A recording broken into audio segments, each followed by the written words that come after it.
Let me start by saying this situation just unfolded a few days ago, and I'm still so upset that my hands are shaking while I write this. I'll apologize ahead of time if I go off on a few tangents. I'm honestly still trying to wrap my head around everything that's happened. I tried to simplify the events from this past week into a single retelling, but unfortunately, it turned out longer than expected. Sorry in advance. Maybe I should add a TLDR. A little background first. I'm a single mom raising 2 teenage sons, and we live at the end of a peaceful cul-de-sac in a quiet, well-kept neighborhood.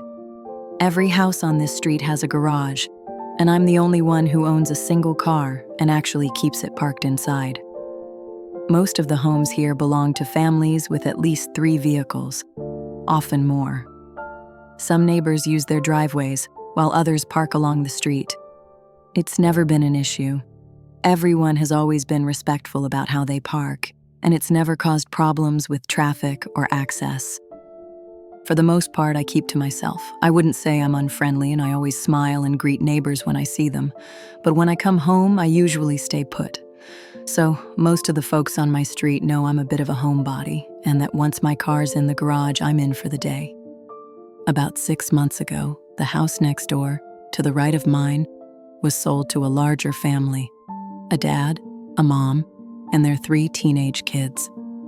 When they moved in, I made a point to walk over to the property line and say hello, just to give them a warm welcome. They seemed friendly, and I was genuinely glad to see such nice people moving in next door.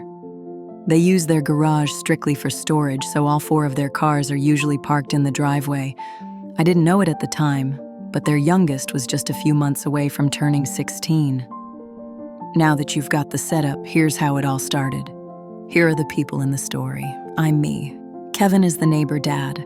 Liam is the neighbor's teenage son. Julia is the neighbor mom. And Officer Hale is the kind, respectful police officer who ends up involved.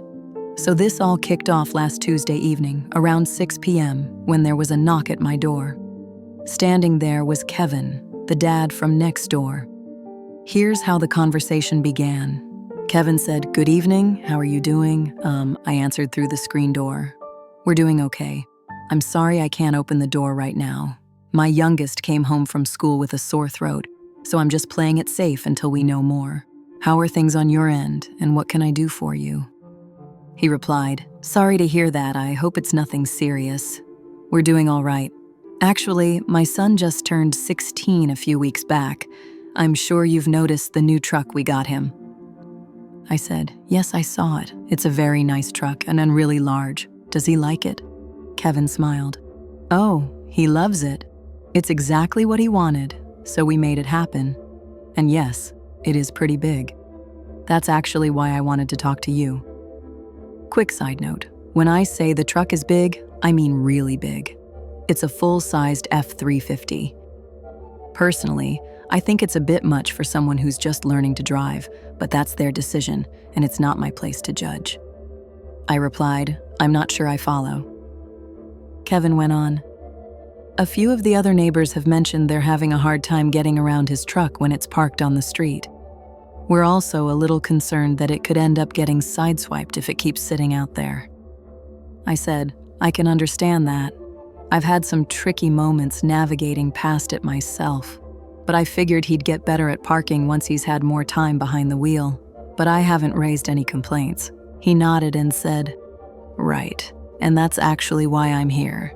Since you don't use your driveway, I was wondering if it would be okay for him to park there instead." I was honestly taken aback. I said, "Well, I actually do use my driveway. Every time I come and go. It's how I access my garage. And to be honest, I have trouble with depth perception, and your son's truck is so large it would take up most of the space. I really don't feel comfortable being responsible for anything that might happen to it while it's on my property." Kevin responded, "We'll make sure he parks in a way that won't block you. You'll be able to come and go just fine." I replied, "That's just not realistic. The only way he'd be out of the way is if he parked partially on my lawn, and that's not going to work. It would damage the grass. If you're worried about his truck getting hit on the street, why not let him use your driveway and have one of your smaller vehicles park out front?" He said, "We already considered that, but it would mean having 2 of our cars on the street. It would be much easier if he could just park in your driveway. I promise it wouldn't be any trouble for you. It's not like you're using it." I stood firm. "I'm sorry, but that's not something I'm okay with. I need full access to my driveway, and I don't want the responsibility of someone else's vehicle being on my property." At that point, his tone shifted. He looked frustrated and said, "You're not being very neighborly. I thought you were a kind person. You don't even use your driveway, and this would help the whole street." By now, I was starting to lose my patience. "Look," I said, "I've already explained that I do use my driveway every single time I leave or return home. I'm sorry you're having trouble finding space for all your cars, and I understand it must be difficult, but it's not my responsibility that the truck you bought doesn't comfortably fit at your house. I also find it frustrating trying to get past that thing when I'm driving down the street, but it's public parking, so I deal with it. What I'm not going to do is let someone else park on my property. Now, if you'll excuse me, I need to check on my son. I hope the rest of your evening goes well." Then I calmly closed the door. Out of curiosity, I glanced through the peephole and saw him walk away. Clearly not pleased, though I won't repeat his reaction here. I just stood there for a moment trying to process what had just happened. Then I grabbed my keys, got my son in the car, and headed to a nearby urgent care to have him looked at. Thankfully, all the tests came back negative. The doctor said it looked like a common viral bug and recommended plenty of rest, fluids, and home care. We were told to bring him back if anything got worse, but that there was no major concern. The next day at work, I shared the story with a few coworkers about what had happened with my neighbor's unusual request. Everyone was pretty surprised. One of them suggested that I send a quick note to the HOA, not as a complaint, but just to have a written record in case things escalated later on. I thought that was a smart idea, so during my lunch break, I typed up a short email and sent it off. Just to be clear, it was simply an informational message, not me filing a formal complaint. I explained that my neighbor had asked to use my driveway. I had politely declined, and he wasn't too happy about it. I just wanted that interaction documented, and looking back, I'm very glad I did. Fast forward to Friday. My youngest had been homesick since Tuesday afternoon. When I got back from work that evening, I checked on him and saw that he had started running a fever. He was also complaining about a few new symptoms, and even though I'd been keeping up with fluids and rest since the start of the week, he didn't seem to be improving. Around 7 p.m., I decided it was time to take him back to urgent care. I got him ready, grabbed my bag, and went to open the garage. And there it was, that giant F-350, the one I had very clearly said could not be parked in my driveway, was sitting there, fully blocking me in. I was stunned. I can't even begin to describe how frustrated I felt in that moment. And in case you're wondering how I didn't notice it sooner, my street stays pretty active, with cars constantly driving by or parking. Unless someone actually comes to the door, I don't monitor every vehicle out there. The only windows with a clear view of the driveway are in my kitchen, and I usually keep those curtains closed. So I got out of the car and walked straight over to their house. I knocked on the door, not gently, I'll admit. I was upset. Julia, the mom, opened the door and looked irritated. She said, "Can I help you? We're in the middle of dinner." I replied, "Your son is parked in my driveway even after I told your husband that he couldn't. I need to take my son to urgent care right now, and I can't get out because that truck is blocking me." Just then, Kevin walked up behind her and joined the conversation. Kevin looked at me and said, "He's not blocking you. You should be able to get around him." I replied firmly, "No, I can't. That truck needs to be moved right now, or I'm calling the police and a tow company. I have to get my son to see a doctor." He turned and called out for his son, then looked back at me and said, "Fine, I'll have him move it, but he's really not blocking you." I responded, "It doesn't matter whether you think he is or not. The point is, he has no permission to be parked on my property.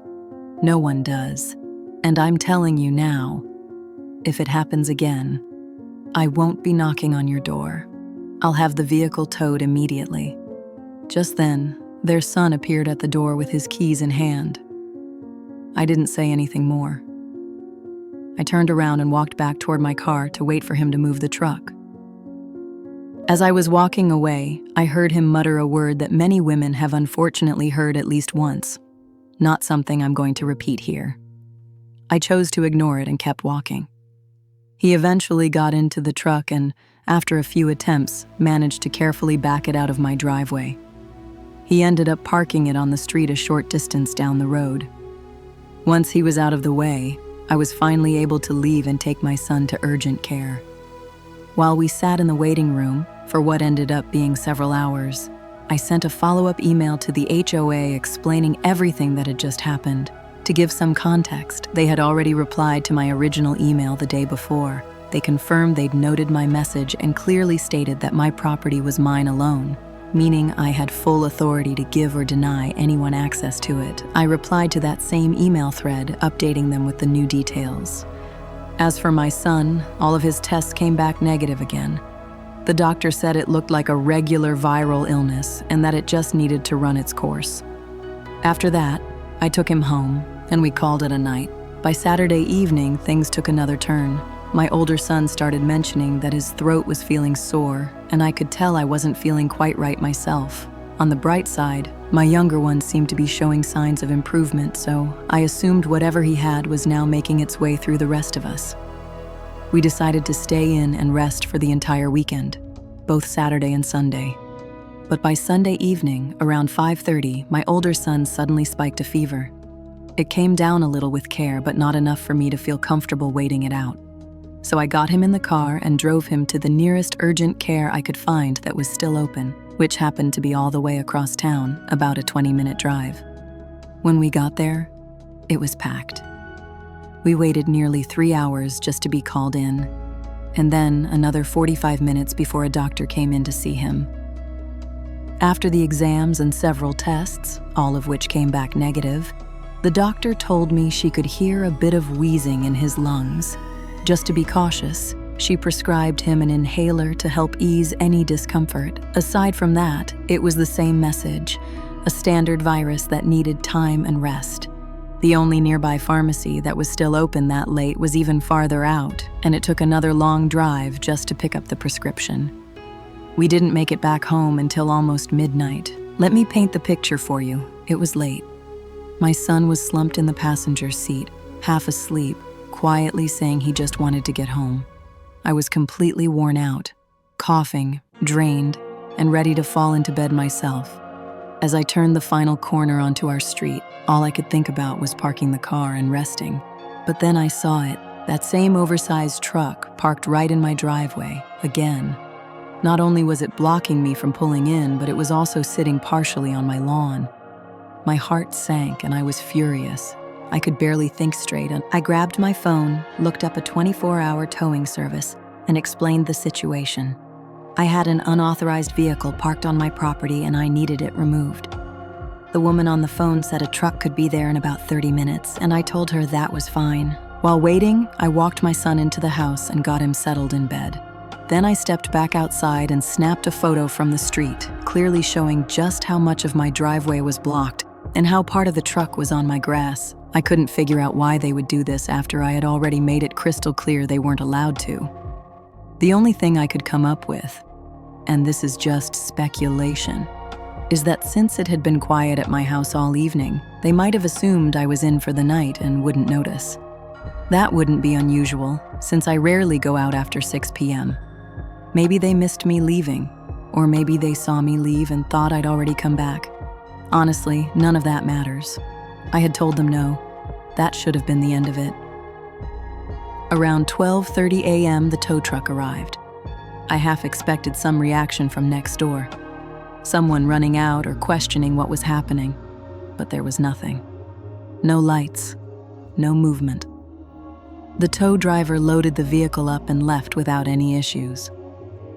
I went back inside, sent another update to the HOA along with the photos and a brief explanation that I had the truck towed, and finally went to bed. Just a few hours later, at 6 a.m. sharp, I was jolted awake by loud, aggressive knocking at my front door. I didn't even need to check. I already knew who it was.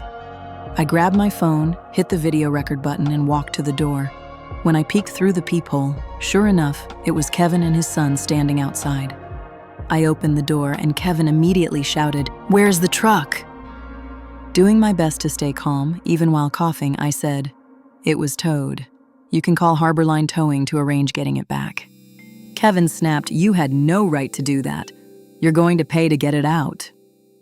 I replied, "Actually, I had every right. It was an unauthorized vehicle on my property. I told you not to park there and you did it anyway. It blocked me from pulling into my driveway last night, and I already made it clear, John, if it happened again, I'd have it towed. I'm not paying anything." That's when he shouted, "You stole my truck, you..." And then he used a word I won't repeat here. "I'm calling the police. I'll sue you." At that point, I was done. I said, "Go ahead. I'm not feeling well, and I'm going back to bed." I closed the door quietly and stood there for a moment. Through the peephole, I could see that they were still outside. Kevin started banging on the door again and repeatedly pressing the doorbell. This went on for about 4 more minutes before they finally gave up. I left the camera rolling the entire time. When I turned around, both of my kids were awake and standing nearby. The noise had gotten them up. I told them that if they still weren't feeling well, they should go back to bed, because that's exactly what I was about to do. Now, to be honest, I didn't really expect him to follow through on calling the police, but sure enough, he did. Roughly 30 minutes later, I wasn't really tracking the time. The doorbell rang again. I looked through the peephole and saw a police officer standing there. I opened the door and he said, "Good morning, ma'am. Sorry to bother you, but we had a call from your neighbor. He claims you had his son's truck towed from the street, and we just need to get your side of the story." I nodded and said, "Good morning, officer. My neighbors only told you part of what happened. I had the truck towed from my driveway early this morning when I came home from urgent care. I couldn't pull in. I've already told him, more than once, that his family isn't allowed to park on my property. This has been going on since last week.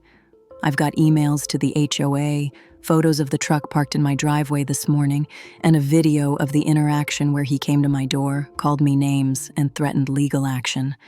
I can show you any of that if it helps." He asked, "So just to confirm, the truck was on your private property without permission, and you had it towed?" "Yes," I replied. "Last Tuesday, he asked if his son could park in my driveway. I said no. He got upset and left, not very politely either. Then on Friday night, his son parked in my driveway again and blocked my garage. I had to go over there to ask them to move it, and at that time I warned them clearly that if it happened again, I would have the vehicle removed. This morning, I came home, and there it was, so I followed through." The officer asked, "I just want to confirm, you're saying the truck wasn't parked on the street but in your driveway, and you have proof of this?" "Yes, sir," I replied. "If you'll give me a moment, I can print out the emails I sent to the HOA, which document everything. I'll also show you the picture I took and the video I mentioned." He nodded and said he'd wait while I gathered everything. I went inside, printed the emails, and came back to the door. I opened my phone's photo gallery and showed him the image.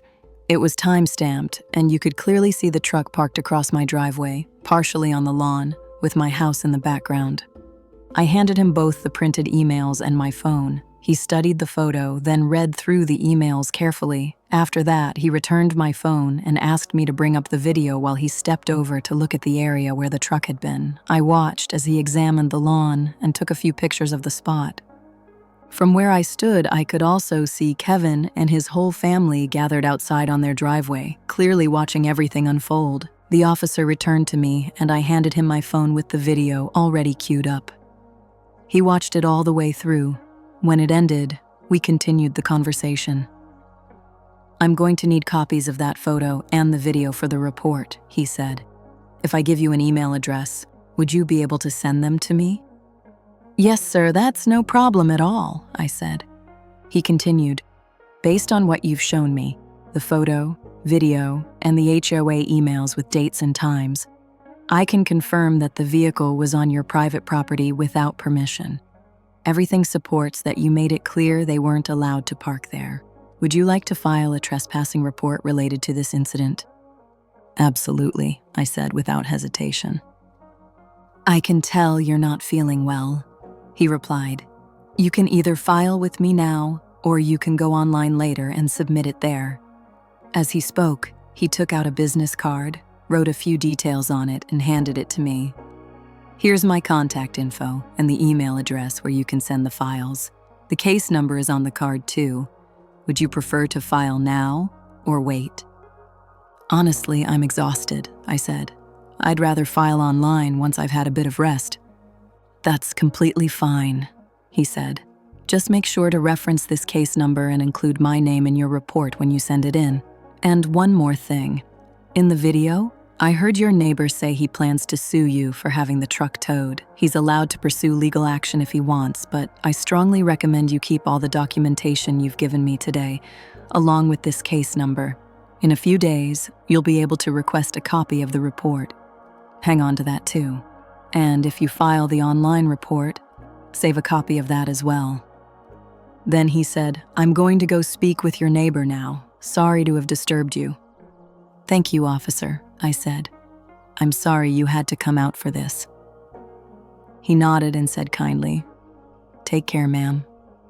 I hope you get some rest.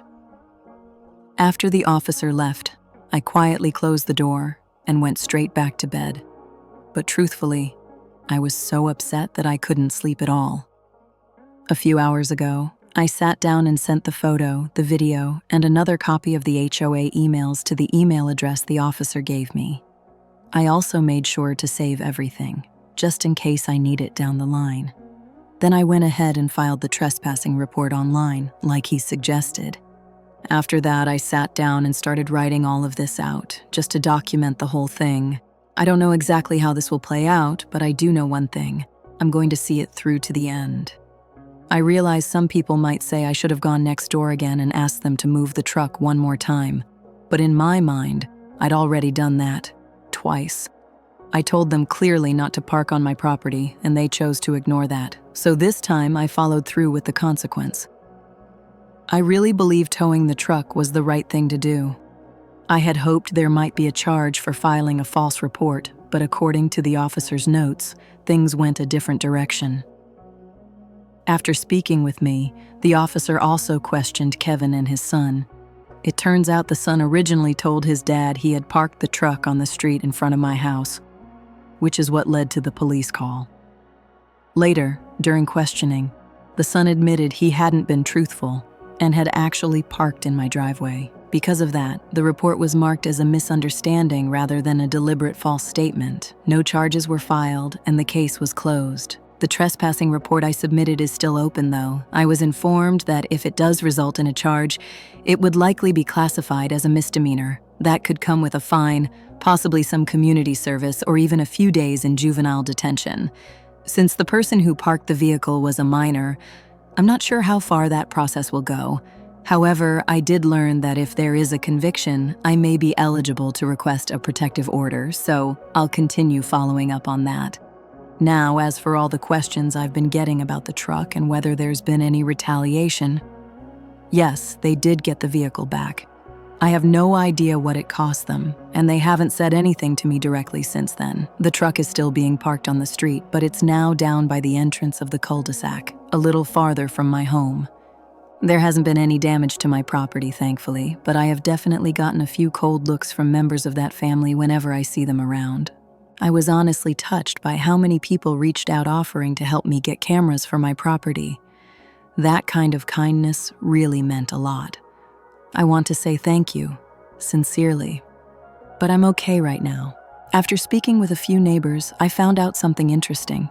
Apparently, the real reason Kevin may have approached me in the first place was because of an earlier issue. One of the neighbors a few houses down tried to leave for work early one morning, around 4 a.m., and couldn't get past the truck. He ended up knocking on Kevin's door until someone came out to move the vehicle. From what I've heard, there were some heated words exchanged, and possibly a warning to avoid future problems. Other neighbors also mentioned they had submitted complaints to the HOA, not just about the parking situation, but about other issues involving that household. It seems the family hasn't exactly made the best impression even before all of this began. Since word has spread about what happened, some of the neighbors have quietly started looking out for one another, kind of like an informal watch. I've asked everyone to please keep things calm. I'm not looking for anyone to confront or provoke them on my behalf. I just want things to settle down. I told a couple of my neighbors about this story, and one of them mentioned she follows stories like this online. She even said she was going to keep an eye on the post in case anything new happens. And to answer a few recurring questions, no, I won't be posting photos or videos. This isn't about trying to escalate things. If there's even a small chance that life can go back to normal, that's what I want. I understand that not everyone may believe the story without proof, and that's okay. If you need that to feel certain, I respect your decision not to believe it. Also, I realized I wasn't entirely clear earlier when I talked about emailing my HOA. Just to clarify, they didn't actually do anything in terms of resolving the issue. They simply logged the messages I sent and reminded me that since it involved private property, they considered it a civil matter and not something they could get involved in. The reason those emails were so helpful was because they included exact dates and times, which backed up everything I told the responding officer. Honestly, our HOA isn't the most responsive when it comes to these kinds of things. On a more positive note, a few of my neighbors have security cameras. I spoke to the woman who lives directly across the street, but her cameras weren't much help.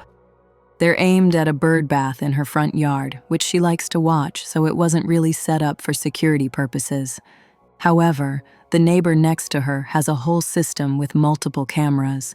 He kindly adjusted the angles to include most of my front yard and part of the side that faces his property, without sacrificing his own coverage.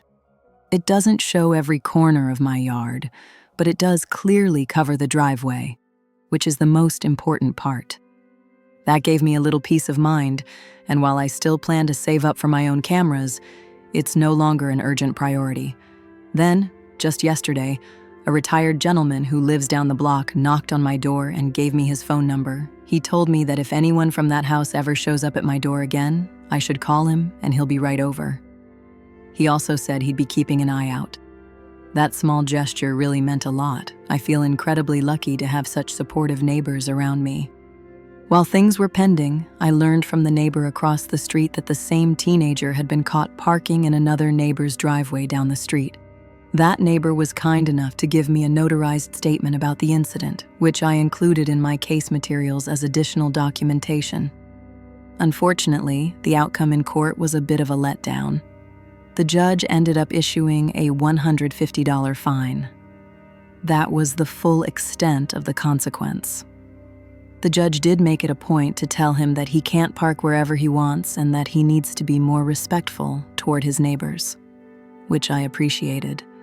On the personal side of things, I haven't had any more direct issues with the family since then, aside from some uncomfortable looks when we happened to be outside at the same time.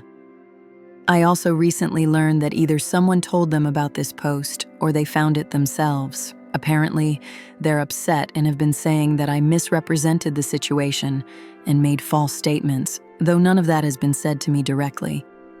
At this point, I'm just focused on keeping the peace and protecting my space. As for my own security, I was finally able to save up for a camera system, and my ex-husband came over to help install it. He made quite a show of setting it up too, which, honestly, I didn't mind. Now I've got full coverage of my property, which gives me peace of mind, especially when I'm not home or not paying attention.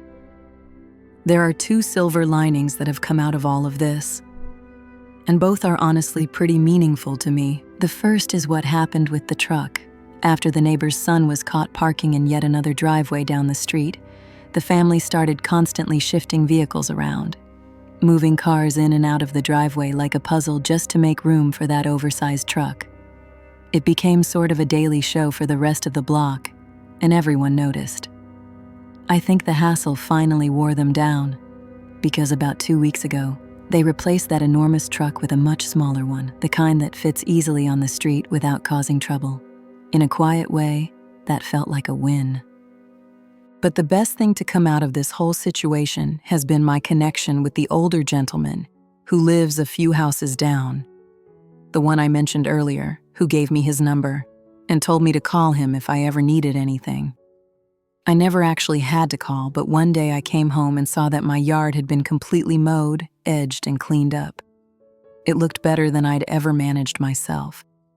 At first, I thought maybe my ex-husband had randomly decided to help, even though that didn't make much sense considering how long it took to convince him to help install the cameras. Before I could finish unpacking, there was a knock at the door.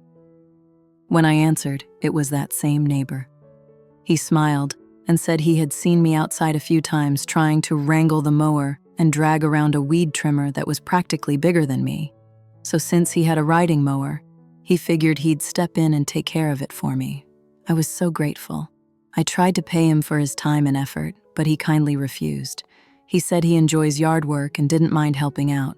So that evening, I brought him a dish of chicken spaghetti. He tried to turn that down too, but I told him I enjoyed cooking and just wanted to show a little appreciation, which truthfully is only half true. Cooking isn't exactly my passion, but it felt right. He's a widower with no close family nearby, and since that day, he's continued mowing my yard until the weather got too cold. I bring him meals a few times a week, and he's even joined us for dinner on several occasions. We talk almost every day now. When my sink started leaking, he came over and fixed it, despite my protests.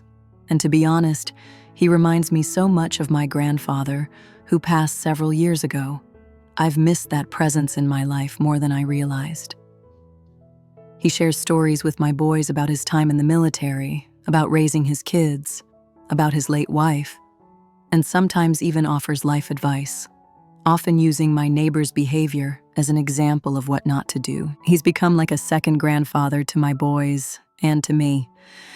This Thanksgiving, it'll just be me and the kids, so I invited him to join us, and after a little convincing, he agreed. I plan to invite him for Christmas too. I've been saving a little extra money, and we're making sure there will be a gift under our tree just for him. Looking back, I never expected something so frustrating to lead to something so heartwarming. But I guess, in a strange way, I owe that neighbor's entitled behavior a quiet thank you, because through it, we've found a little more family to share the holidays with.